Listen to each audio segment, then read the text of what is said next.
Bonjour et bienvenue sur cette nouvelle vidéo. On continue sur les petites vidéos d'atelier. Donc j'essaye de faire ça en moins de 2 minutes, même si ça va être difficile. Donc la dernière fois, on a vu le fonctionnement d'un compresseur scroll. Cette semaine, je vous propose de comprendre le fonctionnement d'une boîte à clapet. Donc on va démonter ici la culasse de ce compresseur. Et donc on va essayer de voir de façon très précise le fonctionnement des clapets HP et BP. Donc ici on a affaire à un compresseur semi-hermétique de la marque Bitzer. Ne vous fiez pas à la couleur, hein, même s'il est bleu, donc il a été repeint. Et donc de façon globale, on va retrouver ici l'aspiration du fluide frigorigène. Donc via la vanne de service qui se trouve ici à gauche. Donc le fluide frigorigène, basse température, basse pression, donc va traverser les enroulements du moteur électrique qui se trouve dans cette zone ici. Donc le fluide, donc basse pression, va permettre de refroidir les enroulements. Ensuite, donc le fluide frigorigène va arriver dans les deux culasses. Donc on a deux culasses. Dans chacune des culasses, on a deux cylindres, donc deux pistons. Donc au total sur ce compresseur là, on a 4 pistons. Donc le fluide va entrer dans la culasse et va être comprimé pour pouvoir ensuite être refoulé via la vanne de service HP qui se trouve ici. Donc je retourne mon compresseur et on essaye de démonter une culasse pour voir ce qui se passe à l'intérieur.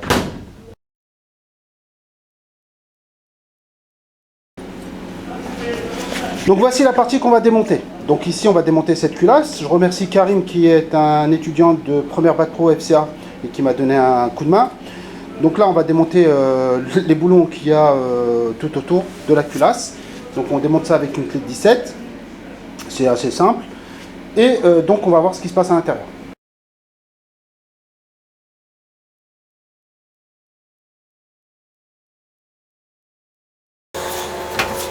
Donc on a démonté nos 15 boulons et on se retrouve avec une culasse qui est prête à être retirée.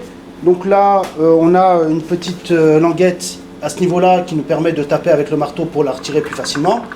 Donc nous, comme on la démonte assez souvent, donc elle est facile à retirer. Alors juste pour ouvrir une petite parenthèse, donc on a deux culasses, hein. Donc deux culasses, une première qui est ici qu'on va démonter et une deuxième qui se trouve derrière là-bas avec une électrovanne de régulation de puissance, mais ça je dirai un mot à la fin. Donc on a retiré nos 15 boulons et on est parti pour découvrir la culasse. Donc la culasse, je la soulève ici, elle se présente sous cette forme côté intérieur. Donc on a ici une chambre qui va accueillir les vapeurs BP et ici une deuxième chambre qui va accueillir donc les vapeurs HP. Donc bien sûr les deux chambres ne sont pas en communication, hein, sauf s'il y a un défaut ou sauf s'il y a une panne du compresseur. Et ce qui permet de faire l'étanchéité entre les deux chambres, c'est tout simplement le joint métallique que l'on voit ici, qui est de couleur noire.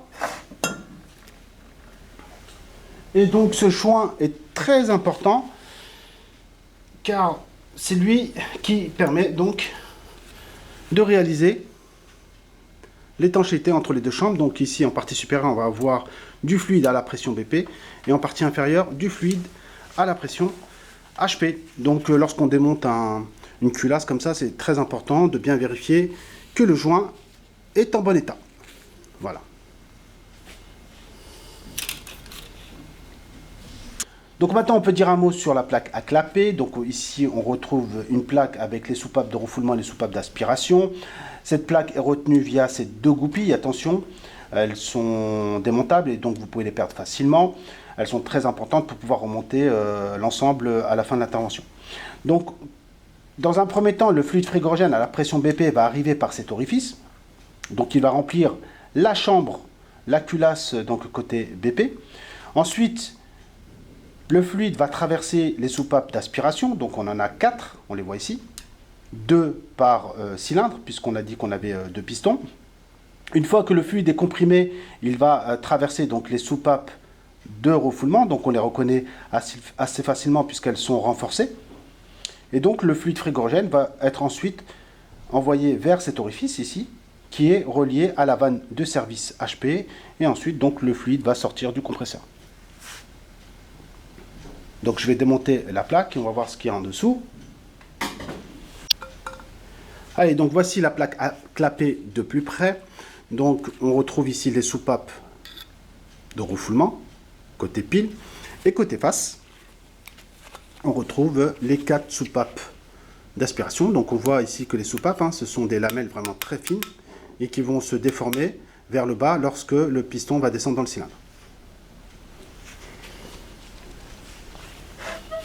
Alors on continue tranquillement, gentiment, notre descriptif. Bonjour, la conférence dans qui va démarrer. On attend les étudiants de BTS Electrotech première année, FCA1, MS1, DBC2, GCFCA2, TC2, CP2, FED, MS, FCA NJ, MC Apprenti, Bac Pro, Greta, Temsec NJ, temps plein FED, de l'épine. Et puis les premières TISEC, Temsec, TFCA. Merci, on va démarrer dans 5 minutes. Donc on a pas mal de formations au lycée. Donc alors on continue. Donc ici on a le joint qui va faire donc l'étanchéité entre le bloc moteur et la plaque à clapper qu'on vient de voir juste avant. Donc c'est un joint qui correspond donc au modèle donc de votre compresseur. C'est pas des joints universels, donc il faut vraiment avoir la bonne référence pour pouvoir avoir la bonne empreinte de joint. Donc celui-ci aussi est remplaçable.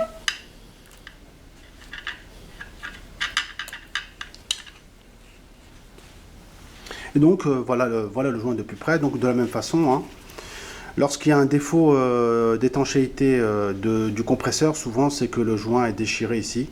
Ça peut être une des sources de votre panne. Allez, donc on est arrivé au bloc moteur. Donc on voit ici qu'on a 2 pistons dans chacun des cylindres. Et on voit qu'il y a un décalage entre les 2 pistons. Lorsque celui-ci est au point mort haut, le deuxième sera au point mort bas. Et inversement, lorsque celui-ci sera au point mort haut, celui-ci sera au point mort bas. D'accord? Et là, on voit de façon, on va dire, un peu plus précise. Donc l'aspiration du compresseur qui se fait par ici. Donc les vapeurs BP arrivent par là. Donc là, on peut retrouver une aspiration par ici. C'est possible, mais là, sur notre plaque à clapper, le fluide ne passe pas par là.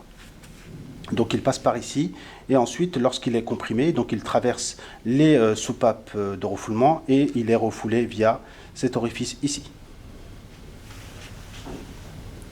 Donc qu'est-ce qu'on peut voir aussi d'intéressant, c'est que à la surface supérieure du piston, on a 2 empreintes. Donc ces 2 empreintes sont très importantes pour éviter un contact physique entre la soupape d'aspiration qui est ici et la partie supérieure du piston. D'accord? Donc là, en fait, on a un espace nuisible qui est très faible. Donc là, on essaie de limiter un maximum justement les contacts entre le piston et la soupape. Allez, on est reparti pour le remontage. Donc là, première étape, je remets mon premier joint. Deuxième étape, je mets ma plaque à clapper. D'accord? Donc là, je la remets dans le bon sens, puisque l'aspiration était ici et le refoulement était là. Donc là, on est bien dans le bon sens. Donc là, vous voyez que les 2 goupilles me permettent de bien fixer la plaque. Voilà. Ensuite, qu'est-ce qu'on doit mettre, messieurs? Si vous avez suivi, on aura ici le joint métallique. Donc de la même façon, on va le mettre dans le bon sens.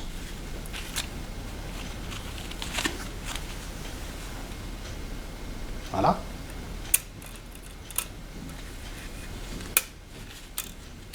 Et voilà. Allez, donc il ne me reste plus qu'à replacer la culasse. Elle est lourde, elle doit faire au moins une dizaine de kilos, facilement. Alors, donc avant de la replacer, je vais essayer de vous expliquer le rôle très précis là de ces 2 chambres. Donc, on a bien compris que le fluide frigorigène arrivait par cet orifice-là. Il remplit la chambre BP qui se trouve ici au niveau de la culasse. Bien sûr, il n'y a aucun lien entre la chambre BP et la chambre HP qui est ici. D'accord? Et donc, le seul endroit dans la chambre BP où le fluide peut s'échapper, c'est via donc, les soupapes d'aspiration. Donc, lorsque le piston va descendre dans le cylindre, les vapeurs donc, vont passer au travers des soupapes. Et lorsque le piston va remonter, les vapeurs à la pression HP vont traverser les soupapes donc de refoulement et remplir la deuxième chambre qui est ici. Et donc, le fluide va ensuite être collecté via ce tube ici et donc va traverser cet orifice qui est là pour pouvoir sortir par cet orifice là et ainsi sortir par ici pour se retrouver au niveau donc de la vanne de service HP et au refoulement donc du compresseur. Alors sur certains modèles, on va retrouver les soupapes d'aspiration en partie supérieure, d'accord, ici, et les soupapes de refoulement en partie inférieure, mais on peut retrouver aussi l'inverse, hein. C'est compatible, hein. D'ailleurs vous avez vu qu'on avait un orifice d'aspiration à ce niveau-là, d'accord. Donc, mais ça dépend du modèle de compresseur. Donc là je vais refixer ma culasse. Donc là vous voyez le collecteur HP il est en partie basse, donc là je le retourne comme ça, et hop, je le remets. Et voilà, il est remis. Allez, on est parti sur la dernière partie de la vidéo. Donc là, j'espère que j'ai tous mes boulons, hein. Donc s'il vous plaît, soyez rigoureux dans l'organisation du poste de travail. Non mais là je rigole, je pense que je les ai tous, il n'y a aucun souci. Donc là au niveau des boulons, il y en a un qui est plus long que les autres, c'est celui qui va au milieu. D'accord ?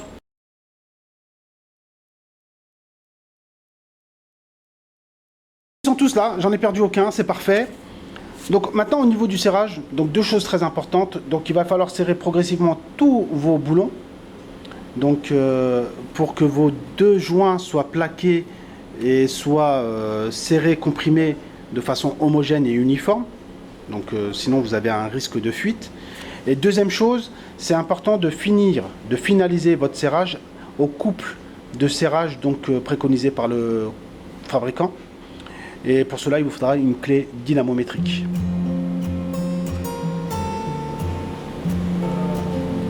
Donc ça sera tout pour cette vidéo. J'espère que ces quelques explications vous ont été profitables et je vous dis à tout de suite pour la suite. Ciao!